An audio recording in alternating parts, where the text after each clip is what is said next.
Hi, this is Faye Sykes with Social Security Benefit Planners, and we're here to help you retire better. So today, wanted to talk a little bit about the changes for the LGBT, the gay and lesbian community, in 2015. As everybody knows, the federal government did change where LGBT couples were going to be eligible for Social Security benefits.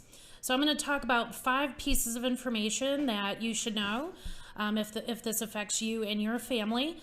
If you do have any comments or questions, go ahead and please leave those in the comment section, and we'll either try to answer them at a future date or maybe write a blog post about it.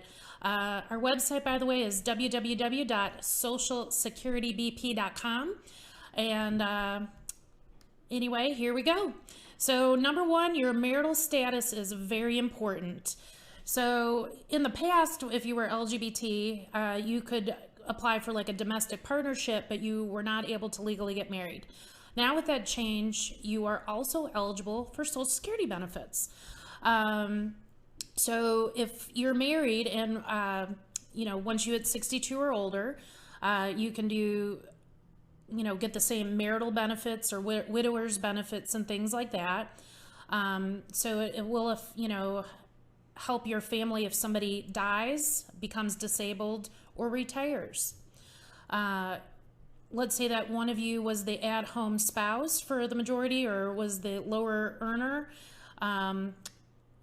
Essentially you can still get a half benefit or a portion of their. If your spouse passes away, then you can step up to their benefit. And in a case of a disability, that doesn't really affect you guys unless you have minor children. Your children with Social Security, with disability, retirement, or life, if you have minor children under the age of 18 or 19, if they're still in school, there's a child benefit that can assist the family with living expenses.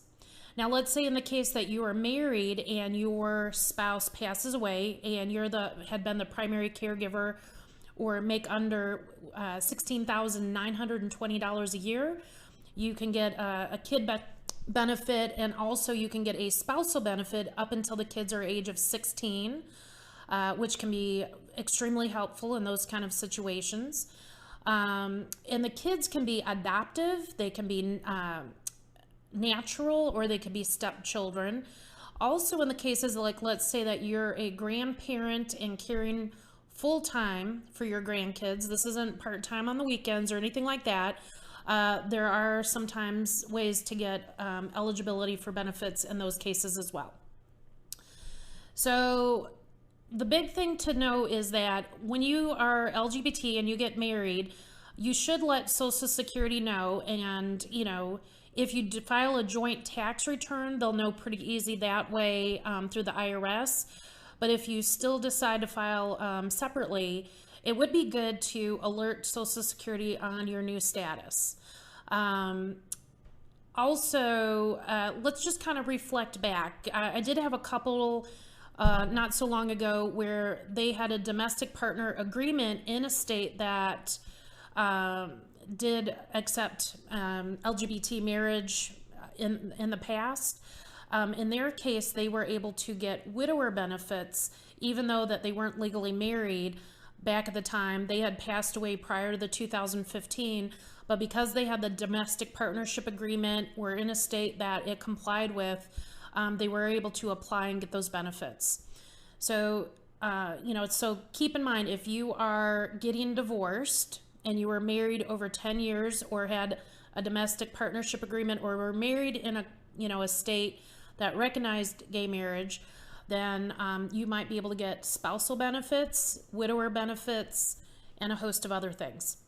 So what I'm saying is, I know for the LGBT community, historically, Social Security had been really off the table unless you qualified under your own record. Well, I'm just here to let you know that there's, the playing field has changed, and there's all sorts of new things that might apply to you. There are over 2,700 regulations that oversee Social Security. So if you are confused or need some assistance in understanding it, we're here to help. Just keep in mind that the Social Security Administration cannot give advice. They can only answer questions. We can actually give you advice. So would really recommend that if you need help, go to our website, socialsecuritybp.com. You can call our toll-free number, which is 877-270-7727. And you can also email us at info@socialsecuritybp.com. We do have a Facebook, Twitter, and LinkedIn, but hope this was helpful and you got a couple tidbits. We are going to run a special through October and November 2017. If you use the coupon code SSBP-LGBT, you will save $50 off of any of our plans. Here's to retiring better and have a great day.